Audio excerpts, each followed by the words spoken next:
Hello and welcome back. Today we read chapter 3 of Think and Grow Rich. The title of the chapter was Faith. Right off the bat, this was an interesting chapter for me because I conventionally am not what I would consider a man of faith. I have a hard time with religion and find myself being anti-religious at times even. So the title of the chapter, first off, was a little bit off-putting, but as we got into it, I really did enjoy this chapter, and essentially it talks about how it's important to believe that you have the ability to attain the things that you do want in life, and it's not just the belief that you can do it just to feel good about yourself, but it's a way of communicating with your subconscious self.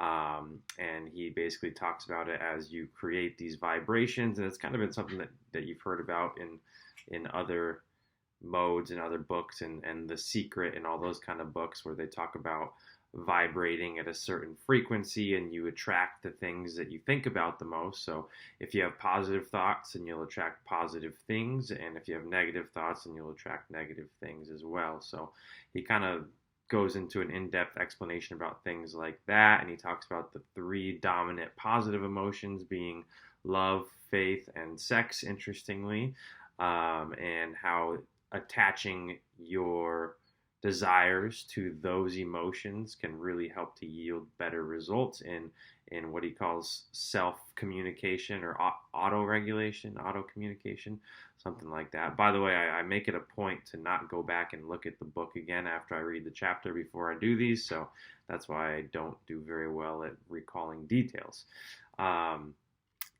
He also talks about something that kind of stood out to me and made me kind of giggle a little bit, was how whatever you tell yourself repeatedly will come true and you'll start to believe it even if it's a lie. So I kind of thought about that. I remember there was a time when I was a kid and I was a little bit of a deviant of a kid, and I stole a bunch of, I think they were Yu-Gi-Oh cards at the time, from a grocery store, and I had all these really cool cards. I stole like a ton of them, me and a friend at the time, and my mom, I believe, and then some of my friends were asking me where I got all these cards. And I created this elaborate lie in my head, and I was telling everybody this lie over and over again. And eventually, that was a story I could visualize myself. I could see myself at that time doing the lie, and that was my memory. My memory was of the lie, not of the truth, which was me going in the grocery store and filling my hands with them and running out the front door. So it was kind of interesting because it was a good example of how the story we tell ourselves over and over becomes the truth in our mind. So kind of interesting for me as far as that goes with this book. Then there was a 5-step principles for a self-confidence formula, which he called it.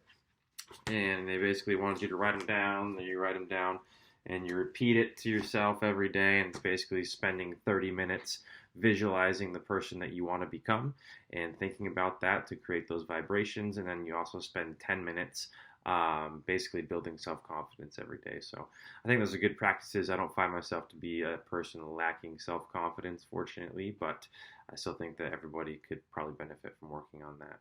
And then he ended the chapter with a story about really just kind of a anecdotal account of how the power of faith has yielded huge dividends in physical manifestation in the form of Charles Schwab, when he essentially had faith in the formation of the American Steel Company and somewhat pitched the idea on accident to some extent at a banquet to J.P. Morgan at the time in 1900, and then it ended up forming this huge merger between Andrew Carnegie, who was, I guess, the steel mogul at the time, and yielded $600 million in profit after the American Steel Company went public and sold its shares. So kind of a nice account of how the power of faith was manifested into a physical reality of extreme riches. $600 million at that time in 1900 is probably like a trillion in these days. So really overall enjoyed this chapter. I know I went along on this again. I wanted to do 3 minutes at the most. It's not working out that way, so just kind of rolling with it. But obviously tomorrow we'll be reading chapter 4 and looking forward to it. Hoping to have you guys follow along. Thanks.